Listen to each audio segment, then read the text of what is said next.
Grazie, buongiorno a tutti e un saluto a tutti coloro che sono collegati anche in diretta e direi di da subito inizio, poi lascio la parola agli assessori per altre comunicazioni. Il totale di tamponi sono 350.000, ne abbiamo fatti 12.362 in più rispetto a ieri. Persone in isolamento sono 7.471 e sono esattamente 190 in meno rispetto a ieri. 7.471, 190 in meno.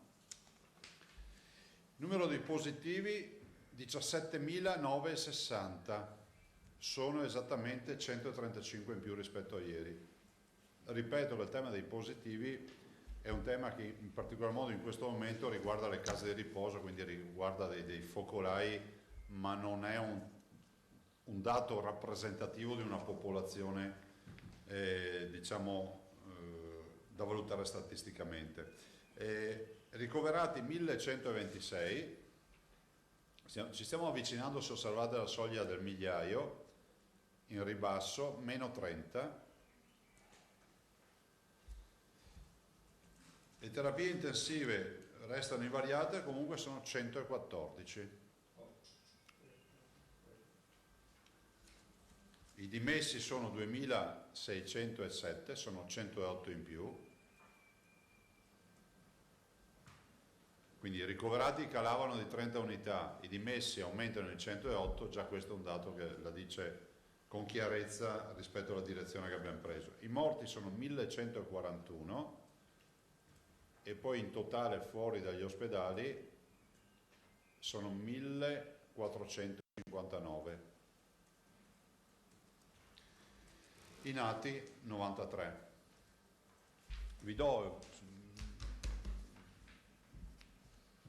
alcune considerazioni, anzi prima vi do 2 o 3 informazioni che è giusto che io dia. Prima roba, 36.723, quasi 37.000 donatori, abbiamo raggiunto i 57 milioni di euro, quindi ringrazio a tutti quelli che continuano a versare, in particolar modo oggi ricordo Centro Marca Banca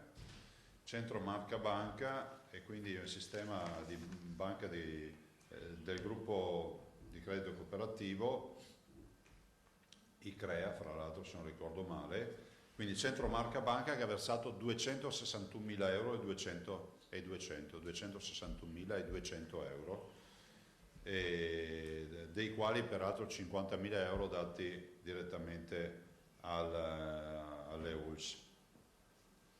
Poi ringrazio anche il consorzio, vi dico quelle di giornata, del Prosecco Doc, quindi il consorzio del Prosecco Doc, che ha versato 200.000 euro, sempre per le partite del coronavirus. Quindi Centro Marca Banca 261.200 e il consorzio Prosecco Doc 200.000 euro, quindi ringrazio veramente di cuore e assieme a loro ovviamente ringrazio tutti quelli che hanno fatto versamenti, che sono tantissimi, perché se pensate che siamo in linea e abbiamo quasi 37.000 persone che hanno versato e con un totale di 57 milioni di euro, vuol dire insomma che si sta crescendo bene e quindi ringrazio veramente per questo. Faccio anche 2 saluti, così poi vi dico 2 considerazioni. Saluto la signora Carla di Padova, che è una signora ottantenne che chiama tutti i giorni, finita la conferenza stampa, quindi la salutiamo e la terremo sempre informata, aggiornata, perché poi chiama per avere informazioni rispetto alle cose magari che sono state ben spiegate, quindi grazie signora Carla. E ringrazio anche i condomini che hanno mandato dei messaggi, insomma, per tutta la squadra della protezione civile, quindi tutti coloro che sono qui. Condominio è una parola piccola perché qui c'è un paese praticamente più che un condominio, e quindi ringrazio tutti questi cittadini che hanno ringraziato e ci hanno salutato. Voglio semplicemente salutare qualche bimbo, Nicole e Christian Marchesin di 8 e 5 anni, che oltre ad aver fatto un disegno, mi dicono un po' tutte le robe che fanno, e hanno deciso di iniziare a fare l'orto, quindi ci hanno mandato 8 e 5 anni, ci hanno mandato la foto Nicola e Cristian dell'orto che fanno l'orto, quindi penso che sia bello anche riportare anche questi esempi di bimbi che dicono non sapevamo neanche cos'era l'orto, la quarantena ci ha fatto conoscere la terra, le piante e l'orto. E poi visto che qualcuno dice che è sbagliata la ordinanza per andare nelle case, nelle seconde case, c'è un bimbo che mi ha fatto il disegno della seconda casa e dice io ho nostalgia della seconda casa, voglio dare la seconda casa, e quindi ha fatto tutto il bel disegno, quindi lo ringraziamo. E stiamo parlando di Fregona Leonardo, 9 anni, quindi ringraziamo anche lui.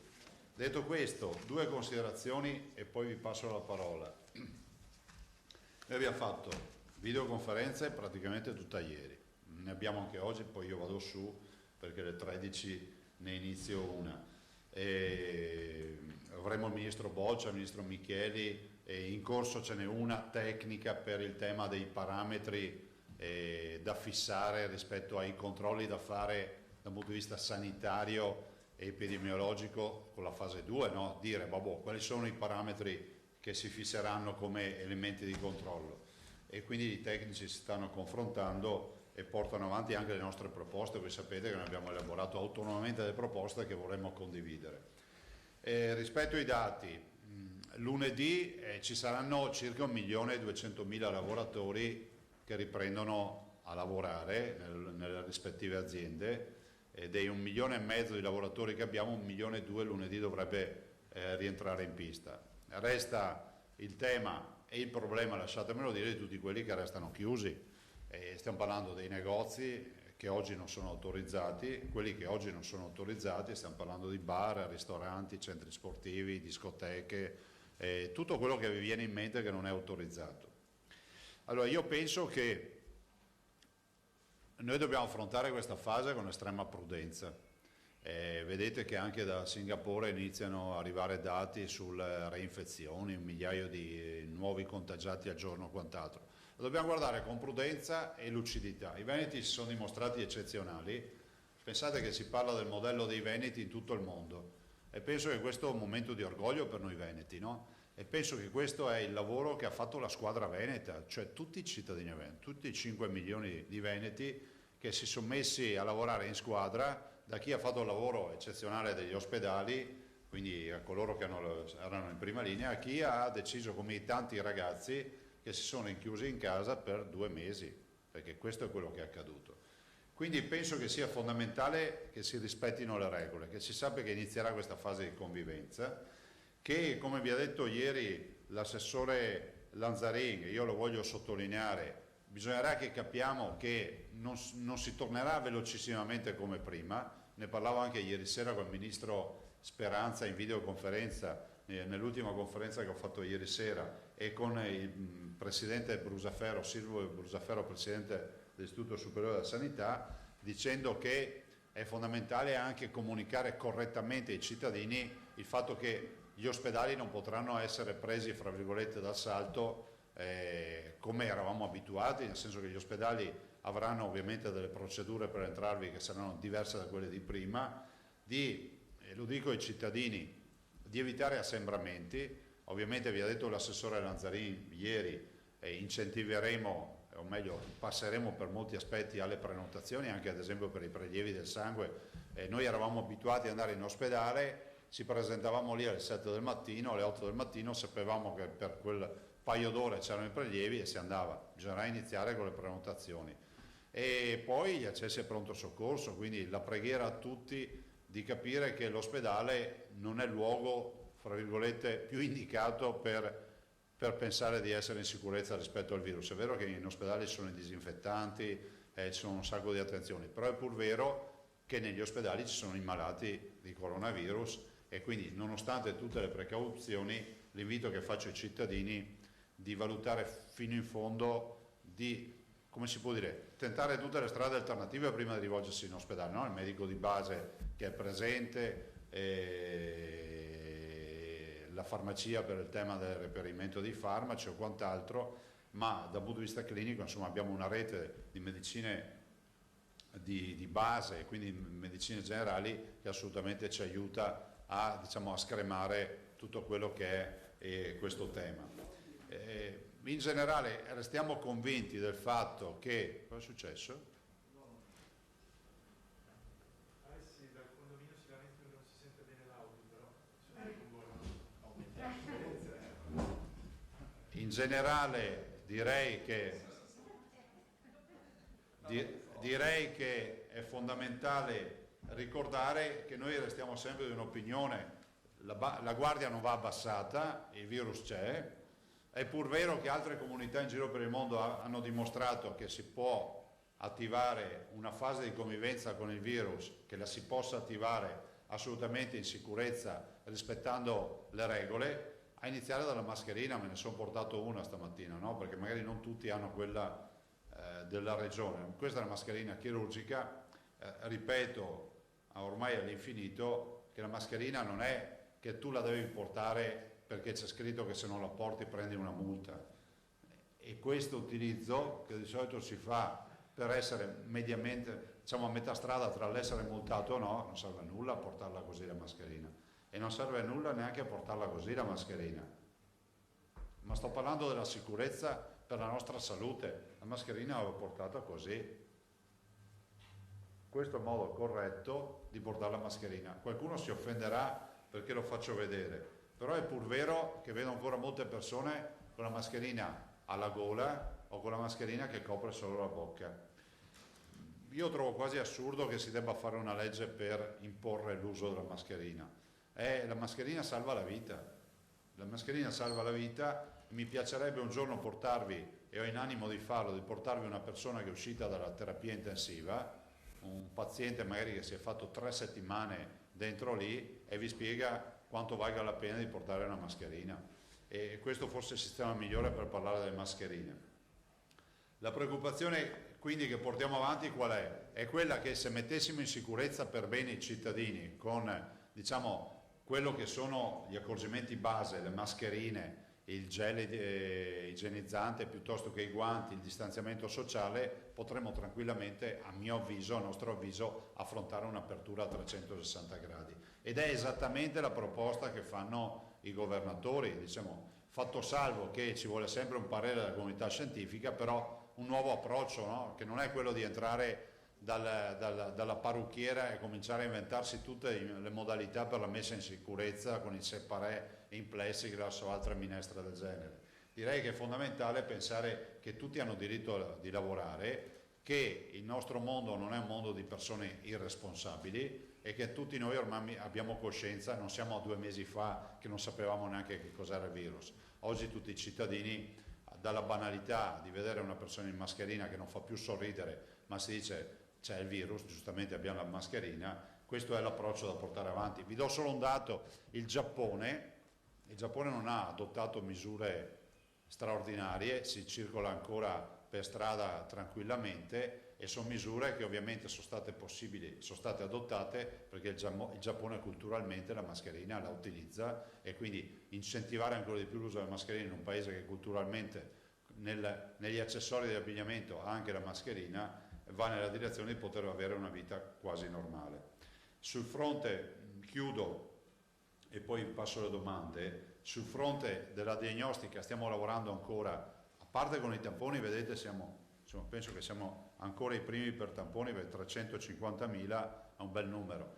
Dall'altro c'è da dire che stanno lavorando ancora sul test sierologico qualitativo, come vi dicevo, quindi un test che ci permette di avere un prelievo del sangue e quindi avere una sorta di patente che dimostri che se hai gli anticorpi o non ce li hai. E dall'altro vi ricordo che sul fronte della diagnostica stiamo andando avanti implementando moltissimo tutte le attività per le microbiologie. Vogliamo arrivare sicuramente a settembre a 30.000 tamponi al giorno, e vi ricordo che non è più solo un problema di processarli in laboratorio, quindi di farne l'analisi in laboratorio, ma anche un problema di esecuzione, perché 30.000 tamponi sono 60.000 narici, perché sono due e 30.000 gole, cioè immaginate cosa significa anche a livello di operatori, perché qua tutti fanno i fenomeni, però vorrei ricordare che dietro a 12.000 tamponi al giorno ci sono 12.000 operazioni, che vogliono dire 12.000 persone di fronte a te, operatori, tempi nel cambio dei guanti, nell'attaccare l'etichetta, nel mettere in provetta il tampone, insomma è una macchina complessa che siamo riusciti a mettere in piedi, quindi ringrazio tutti per questo sacrificio. Basta, io passerei la parola a voi se avete domande. Allora, abbiamo veramente non più di una ventina di minuti. Se riusciamo a concentrare domande, ce ne stanno tante, perché ho anche molti colleghi da questa parte che chiedono di intervenire. Filippo, allora, io faccio due domande precise e sintetiche. Prego. Ieri c'è stata appunto questa lettera dei governatori, lei compreso, al Presidente Mattarella e ai Presidenti delle Camere, dove si chiede in sostanza una modifica dei provvedimenti, un adeguamento, eccetera. Tuttavia, nell'interlocuzione col Ministro Boccia abbiamo appreso che Boccia non esclude una apertura differenziata su base regionale a partire dal 18 maggio e che secondo il Ministro Speranza, tuttavia, questa apertura deve essere condizionata a livello epidemiologico delle singole regioni e alla capacità del sistema sanitario. Il Veneto che cosa propone per quanto lo riguarda in vista del 18 maggio? Prima domanda. Non so se posso fare la seconda o questo aspetto. La seconda invece riguarda le elezioni. Abbiamo saputo, ma lei mi corregga se sbaglio, che il percorso per andare a votare in luglio, come lei propone per scongiurare il pericolo della seconda ondata in autunno, il percorso anche a livello ministeriale era avviato, lei ha detto ci stiamo ragionando. Ieri il segretario del suo partito, Salvini, ha detto no, è meglio andare a votare in autunno. Una specie di fuoco amico, se non ho capito male. No, partirei da questo, assolutamente no, mi sento con Salvini e non ho assolutamente percezione che ci sia fuoco amico. Tant'è vero che poi forse voi avete perso la seconda agenzia che è uscita, che ha confermato assolutamente la nostra volontà di andare a luglio. E citando peraltro il Veneto, perché fra l'altro il Veneto è l'unica regione, diciamo, diciamo, dove c'è un governatore leghista uscente, per cui ha fatto il riferimento a questo. C'è un'agenzia, guarda, se volete ve la leggo anche. No, l'abbiamo letta. Ma non l'hai citata però. Non l'ho citata perché la trovo incomprensibile, nel senso che... Allora te lo spiego meglio. Se posso dire, mi pare che Salvini dica luglio non va bene per la Campania perché la chiede De Luca, ma va bene per il Veneto perché la chiede Zaia. Non ho capito il senso. Ma guarda, intanto bisogna vedere il contesto nel quale sono state registrate queste dichiarazioni. Sto parlando di agenzie, immagino che abbiano fatto un riferimento rispetto alla possibilità di fare una campagna dalle parti dell'opposizione, ma era un riferimento assolutamente, penso, alla campagna, ma in generale oggettivamente lo ha confermato anche lui, che noi dal punto di vista politico il tema della sessione estiva assolutamente lo sosteniamo. Del resto lo sostengono tutte, la conferenza delle regioni intera sostiene questa partita. Vorrei ricordare che le nostre interlocuzioni all'interno della conferenza delle regioni con i colleghi non ha visto sbavature, per cui penso che si possa assolutamente pensare che, io spero ci sia qualcuno che metta in sicurezza le elezioni regionali, perché aprire tutto il 18 maggio o il 1° di giugno e dire ai cittadini che dopo un mese e mezzo, quasi 2 mesi, non puoi andare a votare, penso, è difficile, e invece gli vai a dire che potranno andare a votare a novembre, perché si parla di fine ottobre, primi di novembre, la vedo molto più rischiosa, visto e considerato che l'OMS ce lo dirà anche oggi, c'è la riunione OMS oggi, vedrete che usciranno ancora col tema della recrudescenza e del ritorno del virus in autunno, sarà sancito, per cui c'è il rischio che non si vada più a votare. Poi sentite, i cittadini hanno solo uno strumento ormai, che è quello del voto, in democrazia. Io penso che sia più corretto pagare lo stipendio a uno eletto che a uno che è stato prorogato per 6 mesi. Insomma, la vedo così. Scusa, la prima. Ma guarda, io penso che sia corretto pensare, ma ve l'ho sempre detto, quindi non vorrei. Ieri qualcuno dice ma Zaia ha rivisto io non rivedo le mie posizioni, che la memoria storica qua non è proprio di casa, e io ho sempre detto, come abbiamo chiuso gradualmente, è giusto che si riapra gradualmente. Quante volte ve l'ho detta sta frase? Per cui penso che poi il tutto va calato sui modelli sanitari, perché il tema della sorveglianza attiva, degli isolamenti fiduciari, dei tamponi, il tema della rete, i servizi territoriali, le esperienze che si sono maturate, esperienze professionali ma anche statistiche, cioè noi abbiamo oggi un quadro di 2 mesi di coronavirus in Veneto che ci dice un sacco di cose, in maniera peraltro puntiforme, perché riusciamo in ogni comune, in ogni contesto a sapere un sacco di informazioni. Penso che si possa affrontare, ovviamente fatto salvo il parere della comunità scientifica, che poi tra qualche giorno qualcuno dice Zaia snobba gli scienziati, io ve l'ho sempre detto, fatto salvo anche perché è una grande responsabilità firmare un'ordinanza, decretare un'apertura, perché poi se c'è qualcuno che perde la vita c'è una responsabilità, prima etica e morale, e poi ce n'è una di natura giuridica, no? Cioè legale, tecnica e legale. Un dettaglio, poi sto zitto, a proposito della validazione scientifica, siccome nel comitato scientifico della regione ci sono i più noti, i più prestigiosi scienziati nel campo dell'immunologia, dell'infettobiologia, della virologia, il loro parere a riguardo qual è? Cioè c'è un sostegno alla regione in un'ottica 18 maggio? I pareri, cioè loro sono chiamati a esprimere pareri quando gli chiediamo i pareri, nel senso che presentiamo un progetto in questo senso. Il Comitato Tecnico Scientifico Nazionale, che è stato costituito e che ha sempre ad ombrello ha garantito la copertura di natura scientifica, dovrà esprimersi, perché è ovvio che noi chiederemo sicuramente indicazioni. Sì, chiederemo sicuramente indicazioni, suggerimenti e espressioni da quello veneto, ma il tutto non prescinde perché l'ordinanza di stato di emergenza prevede un comitato scientifico nazionale, cioè per le carte, per capirci, è quello che mette il timbro, per cui ci piaccia o non ci piaccia, è giusto che sia il comitato tecnico scientifico nazionale, perché è previsto dallo stato emergenziale questo. Anna Maria, Rete Veneta, Antena 3, poi prende la parola Zennaro, TGR. Sì, Presidente, buongiorno. Appunto sulla base, allacciandomi alla domanda che l'ha appena posto il collega, abbiamo appena sentito anche collegato con noi il sottosegretario Variati che diceva, vista l'efficienza della nostra regione da un punto di vista sanitario, in questo caso il Veneto, pensava anche a una riapertura prima del 18 di maggio, ma poi l'importante è che si metta d'accordo con se stesso. Poi per quanto riguarda invece la questione seconde case, ci arrivano tantissime telefonate dai telespettatori. Allora, il primo quesito, c'è un spettatore di Murano che è malato oncologico e chiedeva se tra una visita specialistica e l'altra, che dista un mese l'una dall'altra, può andare a soggiornare con certificato medico nella sua casa in Cadore.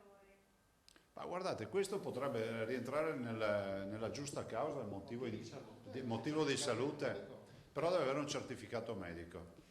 Ecco, poi ci chiamano diversi telespettatori, tra cui una di Bibbione che ha chiamato la polizia locale per poter andare nella sua casa, seconda casa, per verificare lo stato di salute della struttura, però i vigili le avrebbero risposto che se si reca senza motivo di rottura di tubi eccetera, allora, la multano. Io direi che ci vuole buon senso. Ecco. Innanzitutto chi controlla non è chiamato a esprimere giudizi, nel senso che chi controlla deve applicare le leggi. C'è un DPCM ma c'è anche un'ordinanza. Chi controlla non è chiamato a decidere quale sia la norma, diciamo, di rango superiore, perché questi sono aspetti tecnici, giuridici, importanti, che prevedono discussioni anche autorevoli, e quindi non mi rifiuto di pensare che ci sia qualcuno, perché qualche messaggino ci arrivano, perché ci dicono che le ordinanze non contano nulla. Vi ricordo che qualsiasi controllore, se ha un dubbio, può rivolgersi alla prefettura, fare un quesito scritto e dice: ma conta di più l'ordinanza di Zaia o il DPCM di Conte? Punto di domanda. E si fa dare una risposta scritta. A noi piacerebbe vederne una di queste risposte scritte, perché poi noi a quel punto siamo nelle condizioni di controbattere. Così funziona. non esiste che qualcuno decida cosa applicare, ma guardate che li vedo come casi isolati questo, il che non vuol dire che non bisogna rispettare la legge, ma chi è preposto al controllo non è chiamato e non è autorizzato a scegliere che legge applicare. E comunque per una visione sempre di buon senso la norma si applica sempre in maniera estensiva, perché tu non è che puoi, scusami, trovare uno con la mascherina appesa al collo e dici non porti la mascherina ti multo. La norma dice che buon senso vuole che gli dici di tirarla su, perché comunque lui la mascherina ce l'aveva. Allora il cittadino deve capire che non deve fare il furbo e il controllore deve capire che c'è un limbo nel quale c'è anche la moral suasion, cioè, come si può dire, incentivare le persone a rimettersi a posto. Però se arriva il fiscale ti mette la multa perché non ce l'avevi, però quello non si fa. Allora, Denaro, Emiliano e Armadella Brugioni. Poi passo ai giornali perché abbiamo poco tempo. Sì, peraltro nella seconda casa, perdonami Massimo, giustamente mi ricordava l'assessore Bottacica, il nostro esperto. No, no, nel senso che lui segue modelli matematici e robe da ingegneri, no? Come dico io, ti non te vivi ma te funzioni. E gli ingegneri sono così, adesso mi scriverà l'ordine di ingegneri che ho offeso gli ingegneri. No, gli ingegneri sono, se non ci fossero bisognerebbe inventarli, tanto è vero che io ne ho uno anche in giunta. E uno solo, no? Basta io. Noi siamo molto più creativi. No, però giustamente l'assessore Bottacin, che è molto preciso e puntuale, mi ricorda che se da un lato c'è l'ordinanza che ti dice che tu puoi andare per verificare che so dei lavori e ci vai da solo, non pernotti lì, torni a casa, dall'altro ci sono i giusti motivi, i motivi indifferibili per cui può esserti, che so, saltato l'allarme. Non è che tu devi stare a casa perché il DPCM non prevede di andare da solo, cioè quello è un motivo. Prende fuoco la casa, ci mettiamo a scrivere alla prefettura per domandare. Sono entrati i ladri, mi avvisano i vicini di casa che vedono le porte divelte. Cioè guardate che questo si chiama buonsenso, e credetemi che se qualcuno eleva una multa su un tema di questi, in sede di ricorso la perde. Cioè nel senso che chi ha fatto la multa se la riporta a casa. Presidente, mi ricollego a quello che ha detto Filippo poco fa. Allora, le regioni hanno diciamo, situazioni molto diversificate. Abbiamo visto ieri la Calabria che ha dato un'accelerazione, i bar che ha sospeso. Che poi ha sospeso, sì, però insomma c'era stata... poi anche a livello di epidemia, nord molti più casi, sud pochi casi. Allora, l'apertura, diciamo, differenziata nel tempo e progressiva, come la ritiene lei? E poi anche per quanto riguarda il mondo scientifico, io ho letto ieri l'altro un'intervista al professor Crisanti, che mi sembra che da lei sia considerato, ormai penso da tutta Italia sia considerato uno di quelli che ne capisce, che dice attenzione, andiamo molto piano con queste aperture generalizzate che mi sembrano dettate più da motivi emotivi, cioè da spinta della piazza, che da una situazione diciamo sanitaria che lo consenta. Ecco, questa era. Ma guarda, il professor Crisanti è un faro per noi, per cui figuratevi se discutiamo, cioè io proprio l'ho sentito anche ieri, però il prof giustamente fa il prof, nel senso che è uno dei massimi esperti a livello mondiale, se non il massimo esperto, io mi auguro che sia il top e sono convinto di questo, però il professor Crisanti giustamente fa il suo mestiere e quindi è un approccio purista e penso che ci stia, no? Se chiediamo a un medico quale sia l'alimentazione migliore ti dà una sua idea di dieta, se lo chiedi a un ristoratore te ne dà un'altra, se lo chiedi a uno che organizza sagre te ne dà un'altra ancora. Siccome lei nei primi giorni ha proprio, diciamo così, adottato il professor Crisanti, la logica del professor Crisanti, adesso lui è uno di quelli che dice occhio fiori. Ma sì, ma il prof, ad esempio, altre volte mi avete detto il professor Crisanti dice che bisogna portare la mascherina anche in casa, me l'avete detto voi, no? Non so se lui poi l'ha detto. Ovvio che lui è chiamato da accademico a dare lo spaccato. Allora, se tutti ci chiudiamo in casa per altri 6 mesi, io posso sottoscrivervi che qua il virus veramente deve farsi le valigie e va via. Magari se ci teniamo anche la mascherina in casa, meglio ancora, anche coi guanti e respiriamo per un tubo ogni tanto. o giriamo con lo scafandro, però poi c'è una condizione di equilibrio che noi dobbiamo trovare, che è quella della sostenibilità, che è quella della vita, perché non dobbiamo, e quindi io non dico che il professor Crisanti dice baggianate, assolutamente, dice assolute verità, però qui si tratta di convivere, tanto è vero che parallelamente col prof stiamo portando avanti poi tutto quello che è il sistema dei tamponi, l'ampliamento della capacità di fare tamponi, perché è anche vero che lui dice bisogna fare tamponi, essere pronti, circoscrivere gli eventuali focolai, perché poi è il sistema del piano di sanità pubblica che il Veneto si è distinto per questo sistema, no? C'è i virus buster, no? C'erano i ghostbuster, adesso sono i cacciatori del virus, cioè noi arriviamo, tamponiamo e via, e poi tutti in isolamento quelli che devono essere isolati. Le regioni, ad oggi noi non abbiamo nessuna proposta sul tappeto, né formale né informale, questo è bene ricordarlo. Io penso che sia una buona idea affrontare questo tema, sempre fatto salvo il parere del Comitato Scientifico Nazionale poi sulle misure, che dovrà asseverare, però è giusto che ci sia una forma di abito sartoriale, no? A questo punto dovremmo anche cercare di affrontare anche in base alle peculiarità, penso che questo sia fondamentale. Prima mi ha chiamato il collega Fugatti, mi dice senti abbiamo dei cittadini nel Primiero che per spostarsi all'interno del loro comune devono fare un pezzo di strada del Veneto e quindi anche qui ci vuole buon senso, questo sarebbe una interconnessione tra due regioni che è proibitissima, però dice questi ne va a casa perché hanno un pezzo di strada che è Veneto, che passa da utilizzare per passare da un punto all'altro del proprio comune, e penso che anche qui ci voglia un po' di buon senso, insomma dai, una soluzione la troviamo poi. Emiliana Antonella, velocissima. Presidente, buongiorno. Condivide la protesta dei suoi colleghi di partito in Parlamento? Scusa? Se condivide la protesta di Salvini e gli altri parlamentari. Guarda, io penso che sia una modalità corretta per sollevare attenzione rispetto a un tema. Adesso cercheremo di capire che evoluzione ha. In tutta sincerità non la sto seguendo, la seguo anch'io dalle cronache, però insomma penso che la sede per discutere sia quella parlamentare e quindi ci sta. Grazie. Poi non so che programmi ci siano all'evoluzione, però immagino che si voglia dire questa è la sede per discutere alcune partite ed è giusto che si discutano in Parlamento.